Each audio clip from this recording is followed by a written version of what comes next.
আসসালামু আলাইকুম ওয়া রাহমাতুল্লাহি ওয়া বারাকাতুহু। দেশে প্রবাসে কাছে দূরে যে যেখান থেকে আমাদের এই ভিডিওটি প্লে করলেন আপনাদের প্রত্যেককে ধন্যবাদ জানাই। প্রিয় বন্ধুরা, সকলেই আমাদের চ্যানেলটি সাবস্ক্রাইব করে আমাদের সাথে থাকবেন এবং যেই বিশিষ্ট দামি পৃথিবীর যোগ্য সন্তান তাদের আলোচনাগুলো আমরা এখানে পর্ব আকারে নিয়ে আসছি। আপনারা প্রত্যেকেই ভিডিওগুলো দেখবেন।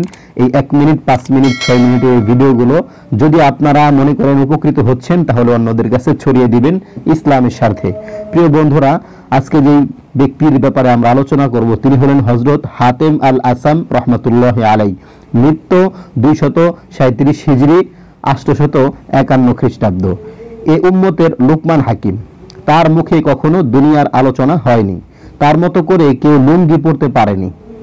উদাসীনতা থেকে গা ঝাড়া দিয়ে ওঠেন, গুনাহ স্মরণ করেন, আল্লাহর প্রতিশ্রুতি তার অন্তর প্রশান্ত করেছে। হলেন হাতেম ইবনে উনাওয়ান আব্দুর রহমান। আসাম নামে খ্যাতি লাভ করেন। জুহুদ, পরহেজগারি ও অনাড়ম্বরতায় প্রসিদ্ধি লাভ করেন। বলখের অধিবাসী। বাগদাদ ভ্রমণে আসেন। আহমদ ইবনে হাম্বল রহমতুল্লাহি আলাইহি এর সঙ্গে থাকেন।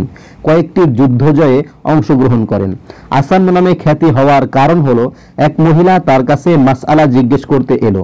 কথাবার্তার মধ্যেই মহিলার বায়ু নির্গত হলো। মহিলা লজ্জিত হলো। তিনি বধির হওয়ার ভান করলেন। বললেন, কি বলছো? কিছু শুনি না, জোরে বলো। মহিলা বলল, আপনি কি আসাম বা বধির নাকি? তার মুখে ছিল হিকমত ও প্রজ্ঞার ঝর্ণাধারা। তার সুন্দর সুন্দর বাণী রয়েছে। এর মধ্য থেকে একটি হলো, খোদাভীতি ছাড়া যে খোদাকে ভালোবাসার দাবি করে সে মিথ্যাবাদী। আমি আবারও বলছি, খোদাভীতি ছাড়া যে খোদাকে ভালোবাসার দাবি করে সে মিথ্যাবাদী। দুপুরবেলা হাতেম আসাম রহমতুল্লাহি আলাইহি এর কাছে এক লোক এলো। কাছে বসে জিজ্ঞেস করলো, জুহুদের শুরু, মাঝামাঝি ও শেষ পর্যায়ে কি? তিনি বললেন, জুহুদের শুরু হলো আল্লাহর উপর ভরসা, মাঝামাঝি পর্যায়ে হলো ধৈর্য, সর্বশেষ পর্যায়ে হলো ইখলাস ও একনিষ্ঠতা। তিনি বলেন, যে দুনিয়া ত্যাগ করে আখেরাতে আগ্রহী হয়, গরিবদের ভালোবাসে, আখেরাতের জন্য সঞ্চয় করে, তার জন্য আল্লাহর কাছে রয়েছে বিশেষ মর্যাদা। এক লোক এসে জিজ্ঞেস করলো, আপনার তাওয়াক্কুলের মূল ভিত্তি কি? তিনি বলেন, আমার তাওয়াক্কুলের ভিত্তি 4টি স্বভাবের উপর। 1 নাম্বার, আমি বিশ্বাস করেছি আমার রিজিক আমি ছাড়া অন্য কেউ খেতে পারবে না, তাই আমার মন শান্ত হয়েছে। 2 নাম্বার, আমার বিশ্বাস আমার কাজ আমি ছাড়া অন্য কেউ করে দেবে না, তাই আমি আমার কাজ নিয়ে ব্যস্ত। 3 নাম্বার, আমি বিশ্বাস করি মৃত্যু হঠাৎ করে আসে, তাই আমি এর জন্য প্রস্তুত হয়ে বসে থাকি। 4 নাম্বার, আমার দৃঢ় বিশ্বাস আমি আল্লাহ তাআলার দৃষ্টির বাইরে যেতে পারবো না, তাই আল্লাহকে লজ্জা করে চলি। ইমাম আহমদ রহমতুল্লাহি আলাইহি হাতেম আসাম রহমতুল্লাহি আলাইহি এর কাছে বসলেন, কুশল বিনিময় করলেন। এরপর বললেন, মানুষ থেকে মুক্তি মিলবে কি করে?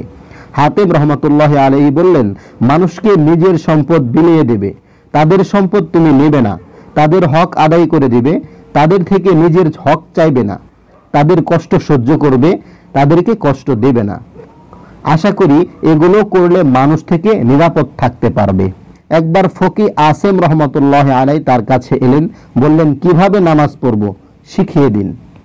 তিনি বললেন, নামাজের সময় হলে আমি আল্লাহর ইচ্ছায় দাঁড়াই, ধীর স্থিরভাবে চলি, সুন্নত অনুযায়ী নামাজ শুরু করি, এতদ সত্ত্বেও নামাজ কবুল হওয়ার ভয়ে ভীত থাকি। তার অন্তর পরিপূর্ণ ছিল ঈমান ও খোদার ভরসায়। মানুষের সঙ্গে উঠা বসা করতেন, রিজিকের উপর বিশ্বাস স্থাপনের উপায় শিক্ষা দিতেন। তিনি বলেন, আমার 4 জন স্ত্রী, 9 জন সন্তান, তাদের রিজিক কোথা থেকে সংস্থান হবে তার ওয়াসওয়াসা দিতেও শয়তান কোনোদিন আসে নাই। এক লোক এসে বলল, আমাকে উপদেশ দিন। তিনি বললেন, তোমার যদি পাপ করতে ইচ্ছা করে তাহলে এমন জায়গায় যাও যেখানে আল্লাহ তোমাকে দেখেন না। মানুষকে মৃত্যুর কথা স্মরণ করে দিতে গিয়ে বলেন, সব কিছুরই সৌন্দর্য আছে, আর ইবাদতের সৌন্দর্য হলো ভয়। ভয়ের আলামত হলো নীতি দীর্ঘ আশা। একদিন জনসম্মুখে এলেন, তাদেরকে উদ্দেশ্য করে বললেন, প্রতিদিন সকালে শয়তান বলে, কি খাবে, কি পরবে, কোথায় থাকবে?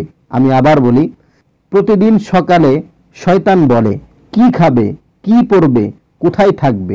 আমি বলি, মৃত্যুই আহার হবে, দাফন হবে পরিধেয় বস্ত্র, সবর হবে বাসস্থান।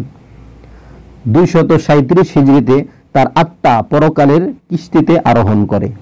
আল্লাহ তাআলা আমাদের সকলকেই এই যে আলোচনাটা হযরত হাতেম আল আসান রহমাতুল্লাহ আলাই, আশা করি এই আলোচনা থেকে আপনারা অনেক কিছুই বুঝতে পারবেন। যদিও কিছু কিছু জায়গায় আপনাদের মনে হবে কনফিউশন, যদি এরকম মনে হয় তাহলে ভিডিওটি দ্বিতীয়বার প্লে করে শুনবেন। আশা করি আপনার জিন্দেগি সাজাতে, আল্লাহর প্রেমিক হতে ঘটনাটি অনেক কাজে লাগবে। সকলে ভালো থাকুন, সুস্থ থাকুন, দ্বীন ও ইসলামের উপর অটল অবিচল থাকার চেষ্টা করুন।